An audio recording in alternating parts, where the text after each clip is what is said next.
प्रतिभा अजय की शादी को अभी 2 ही साल हुए थे। प्रतिभा मां बन गई। कम उम्र में बच्चे को संभालना उसने बड़े आराम से कर लिया। पर अगले 2 साल में प्रतिभा को एक और बेटा हुआ। घर में खर्चे बहुत ही बढ़ गए थे। अजय की प्राइवेट छोटी सी नौकरी, जिससे सबका लालन पालन सब ठीक ठाक चल रहा था। पर आगे बच्चों के भविष्य को लेकर अजय प्रतिभा थोड़ी चिंता में रहते थे। वो अपने बच्चों के अच्छी परवरिश देना चाहते थे।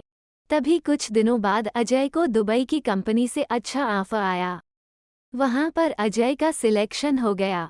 सैलरी पैकेज भी बहुत अच्छा था, पर सबको दुबई ले जाने का खर्चा बहुत होता और अजय परिवार को छोड़कर जाना नहीं चाहता था।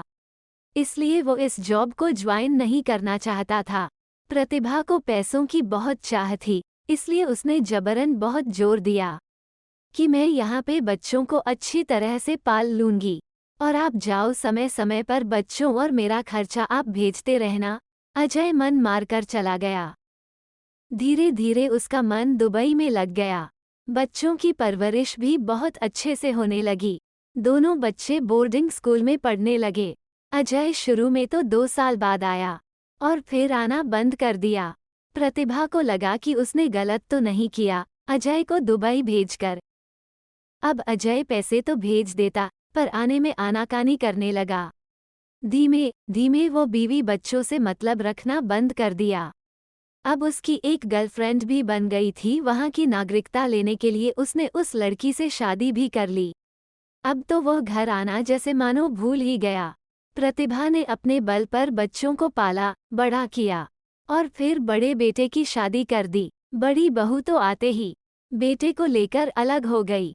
प्रतिभा बहुत टूट चुकी थी। दूर होते जा रहे थे। उसको कुछ भी अच्छा नहीं लगता था। उसका कोई ध्यान रखने वाला नहीं था। उसका कहीं मन नहीं लग रहा था। धीरे धीरे वो बीमारियों का शिकार होने लगी। समय के साथ उसका शरीर जर्जर होने लगा। उसको अब बीपी और डायबिटीज की बीमारी भी हो गई थी। ऐसे ही चलता रहा। कुछ महीने बाद छोटे बेटे ने बताया कि मुझे एक लड़की पसंद है, मैं उससे शादी करना चाहता हूँ। प्रतिभा ने सोचा कि यह काम भी करके मैं अपनी जिम्मेदारियों से मुक्त हो जाऊं और अकेले जैसे तैसे अपनी जिंदगी जी लूंगी। शादी भी बड़ी धूमधाम से बिना अजय की आए बीत गई। प्रतिभा को लग रहा था कि यह भी बहू मेरे बेटे सोम को लेकर चली जाएगी, और पर ऐसा नहीं हुआ। निया बहुत ही समझदार निकली। वो प्रतिभा का बहुत ही ध्यान रखती थी।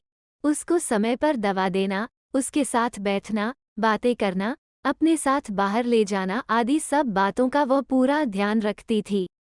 उसको एहसास था कि सोम के पिता ने माँ के साथ बहुत ही गलत किया, इसलिए माँ टूट सी गई है और बीमार रहने लगी है। निया के ध्यान रखने से प्रतिभा अब स्वस्थ होकर खुश रहने लगी, मानो जैसे उसको बहू के रूप में एक बेटी मिल गई हो। दोनों बहुत ही घुलमिल कर रहती थी। धीरे धीरे प्रतिभा जैसे अपने सारे गम को भुला दी। 1 साल बाद निया माँ बन गई। अब बच्चे के आने पर प्रतिभा का समय कहाँ चला जाता था पता ही नहीं चलता था। वह बहुत ही खुश रहने लगी। उसको लगा कि मेरी जीवन में निया जैसी बेटी ना आती तो मेरा क्या होता। निया ने भी प्रतिभा का अपनी माँ से बढ़कर ध्यान रखा।